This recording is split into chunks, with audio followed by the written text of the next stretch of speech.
that on Earth, our planet, all amino acids. So we're talking about all living things, all the amino acids in all living things twist to the left. In space, most spiral galaxies rotate to the left. In science, it is known, not known why, but it is known that nature prefers the left. Fascinating. Fascinating correlations. I would be perplexed and be looking at this too if I were you, and I'm glad you're sorting some of it. So what does that tell us then? You've just opened a door for me. What it tells me, if I look at the after effects, if I look at the experiences themselves, if I look at the behavior afterward, if I look at the entire phenomenon of near-death experiences, it shows me that they're bringing us back to the natural order. They're bringing us back to our natural power and our natural strength and who we are as natural beings. And in the field of near-death studies, we now, in looking at after effects, we've come to realize, especially through my work, that the after effects of near-death experiences, near-death-like experiences, intensely spiritually transforming experiences are the same or similar.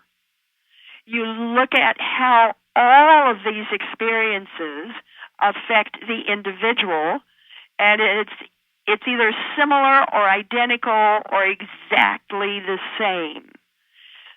So, when I look at what's happening, and that all of us who have gone through a spiritually transforming experience, irrespective of how, we are drawn back to the natural order. The natural order is who we really are. We're drawn back there. We're drawn back to that strength and that power and that knowledge and that wisdom and that knowing of ourselves as ourselves.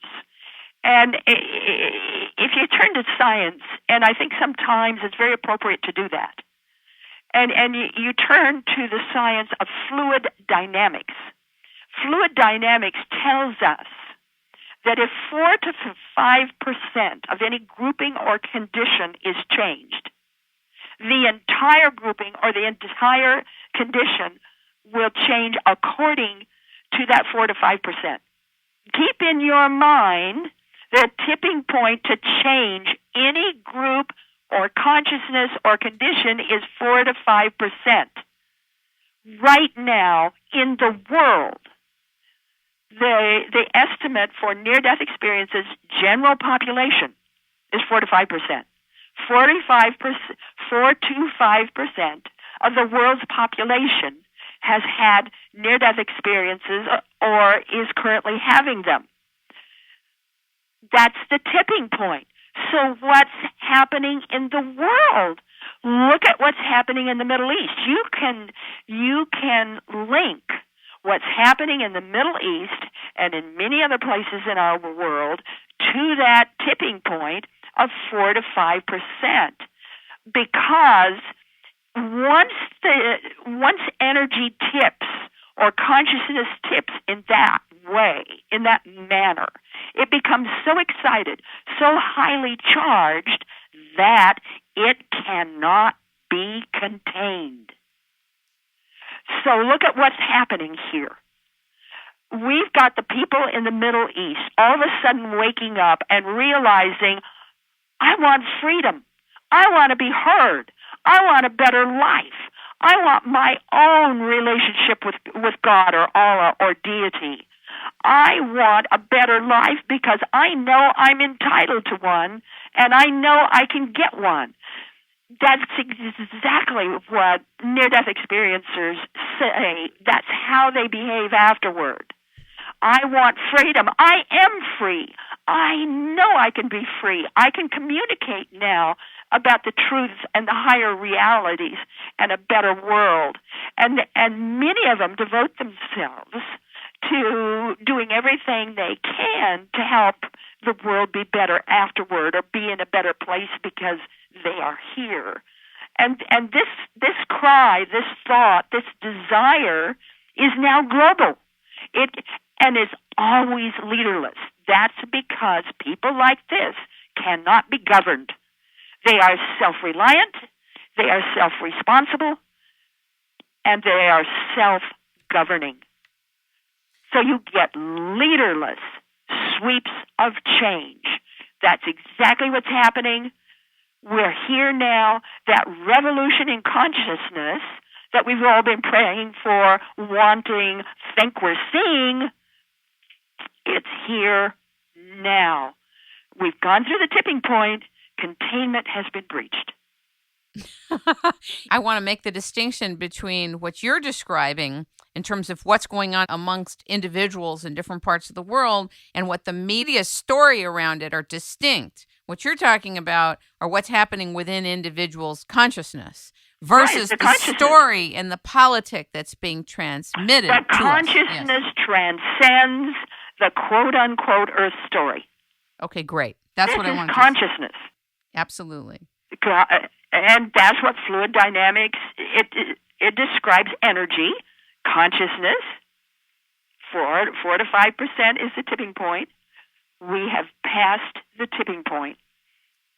So whether or not you want to call it people protesting against oligarchy or whatever, it's their consciousness.